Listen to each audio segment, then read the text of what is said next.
partir du moment où tu t'exposes sur internet, tu pourras pas y échapper. Tu vas te faire critiquer, t'as des gens qui vont t'insulter, qui vont t'attaquer dans les commentaires.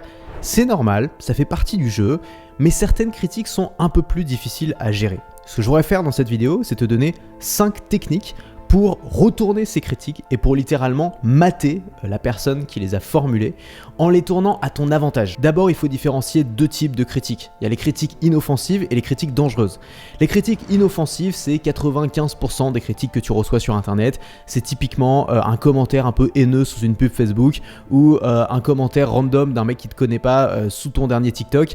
Ces critiques n'ont généralement aucun intérêt. Ce sont des gens qui ne te connaissent pas, ce sont des gens qui sont complètement souvent à côté de la plaque par rapport à ton projet et ta thématique, et donc c'est pas nécessaire de répondre à ces critiques. Maintenant, il y a un deuxième type de critique qu'il va falloir prendre en compte, c'est les critiques que j'appelle les critiques dangereuses. Pourquoi elles sont dangereuses? Soit parce qu'elles t'atteignent émotionnellement, donc c'est des critiques qui peuvent t'empêcher de créer parce que tu as peur d'en recevoir, ça c'est très dangereux, ou alors c'est des critiques qui sont formulées par des gens qui ont une exposition, donc que tu ne pourras pas ignorer parce qu'elles vont être visibles, parce que ton audience va la voir, parce qu'on va te faire des échos, et donc tu vas être obligé finalement au bout d'un moment de les traiter. Ça peut être aussi des critiques de personnes qui comptent, par exemple les clients si tu es entrepreneur, les personnes que tu sers. Les 5 stratégies que je vais te donner dans cette vidéo, elles consistent à opérer une transformation. C'est-à-dire à prendre ces critiques qui arrivent comme du négatif et à les retourner comme une crêpe pour en faire du positif. Et la première façon de le faire, c'est de répondre à une critique avec de l'humour. C'est souvent la seule façon de répondre à des critiques sur des choses que tu ne peux pas changer, comme ton physique. Par exemple, si on se moque de toi, j'en sais rien, parce que tu as une voix aiguë, ou parce que tu es chauve, ou parce que tu es petit, ou parce que tu es trop grand, tu ne peux rien y faire, et les personnes qui vont en rigoler sont même pas forcément conscientes du fait qu'au bout d'un moment, c'est lourd. La meilleure façon de répondre à ces critiques ad hominem, donc ces critiques qui t'attaquent directement pour ta personne, c'est tout simplement d'en rire. La première manière de le faire, c'est de les embrasser, de l'accepter. Bah voilà, moi c'est David, le développeur chauve, qu'est-ce que tu vas faire? Ça devient très compliqué de t'attaquer avec parce que les gens comprennent que ça n'a aucune emprise sur toi. La deuxième façon de le faire, c'est tout simplement de l'exagérer. Par exemple, si les gens te disent « Oh, mais tu vends des formations, mais t'es un méchant capitaliste », tu peux répondre « Mais ouais mec, mais attends, t'as encore rien vu, j'ai mon trafic d'organes dans la cave ». Donc l'idée c'est de ridiculiser la personne qui formule la critique en l'exagérant à un point où la critique de base paraît vraiment insignifiante et ridicule. La deuxième manière de répondre aux critiques, c'est le conflit. Le conflit, c'est quelque chose que tu vas pouvoir utiliser lorsque tu n'es pas d'accord avec la critique que te font les gens. L'idée, c'est de retourner la critique contre ton adversaire, de te dire si cette personne me critique, c'est que je la dérange quelque part. Et là, tu vas aller puiser dans les instincts de ton audience, dans le tribalisme, et tu vas rappeler à ton audience pourquoi est-ce que vous vous battez. Tu vas montrer que cette personne qui te critique, elle te critique pas seulement toi,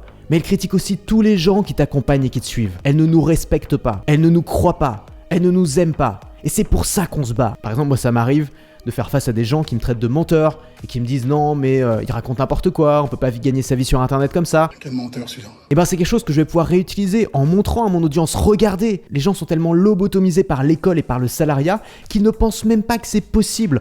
On va leur prouver. La troisième réponse, tu vas voir qu'elle a rien à voir, c'est l'inverse. C'est la vulnérabilité. Si tu es toujours dans le conflit, tu vas finir par t'épuiser. Tu vas aussi donner le sentiment que tu essaies de contrôler à tout prix ton image et ça va donner envie aux gens en face de te déstabiliser. Mais finalement, la meilleure façon de déstabiliser son adversaire, c'est d'accepter tout. C'est d'assumer la critique. C'est un bon moyen de répondre aux critiques qui sont vraies, aux critiques qui te touchent, aux critiques peut-être qui réveillent des insécurités, et pour ça tu vas simplement les mettre sur la table. C'est un moyen incroyable de créer un lien profond avec ton audience. D'ailleurs, si tu veux créer un lien avec un ami, au-delà du lien superficiel qu'on peut avoir quand on se rencontre, ça va au moins passer par la vulnérabilité, pour que la personne en face se sente en confiance et puisse se confier à son tour. Par exemple, si quelqu'un t'attaque en disant que il aime pas ta manière de parler, que tu parles trop lentement, ou que tu as trop de rire nerveux dans tes contenus, et ben est-ce que ce serait pas l'occasion de raconter ton histoire? D'expliquer par exemple que tu as été extrêmement timide, maladivement quand tu étais adolescent et que tu as travaillé dur dessus pour t'en sortir et que ça a été incroyablement difficile pour toi de te mettre devant une caméra et de faire ta première vidéo et que tu as réussi à surmonter tout ça mais qu'il reste des choses de cette époque-là et que c'est peut-être pour ça que tu parles lentement et c'est peut-être pour ça que tu as ces rires nerveux. C'est l'occasion de raconter ton histoire, de connecter avec ton audience. La vulnérabilité, c'est un super pouvoir parce qu'une fois que tu as ouvert les volets, une fois que tu t'es confié, une fois qu'il n'y a plus d'opacité dans ce que tu es, sur quoi est-ce que les gens peuvent t'attaquer? La quatrième technique, c'est une puissante technique de vente aussi, c'est le retournement. Imagine une crêpe. La crêpe, c'est la critique. Toi, qu'est-ce que tu fais? Tu prends ta spatule et splash, tu retournes la crêpe. En gros, l'objectif, ça va être de montrer que cette critique qu'on formule à ton égard, c'est pas vraiment une faiblesse. C'est même exactement l'inverse puisque c'est une force. Par exemple, on m'a souvent reproché de lancer des formations trop vite.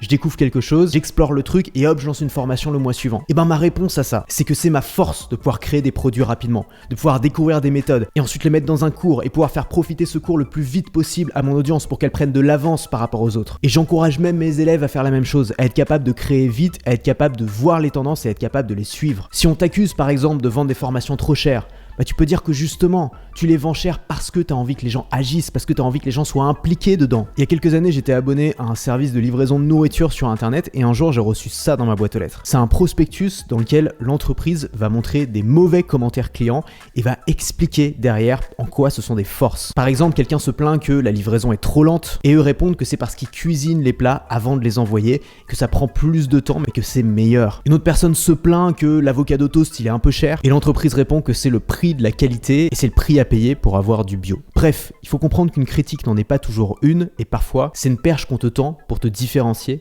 et faire passer ton message unique. La 5e forme de réponse, c'est probablement la réponse la plus difficile parce que c'est celle qui consiste pas à essayer de renvoyer la critique à celui qui te l'a envoyée, qui consiste pas à essayer de la mater ou à essayer de l'étouffer ou à essayer de la transformer, mais tout simplement de l'accepter. C'est la prise en compte. La prise en compte, c'est la meilleure chose à faire quand la critique vient de personnes auxquelles on tient ou de personnes que l'on sert. Par exemple, si c'est une critique qui revient régulièrement de la part de tes clients, bah c'est peut-être une critique qui est constructive et que tu devrais prendre en compte. Ta réponse, ça va être « Ok, j'accepte cette critique, vous avez raison, comment est-ce qu'on peut résoudre ça ?» La première phase, ça va être d'admettre. La deuxième phase, de promettre d'améliorer.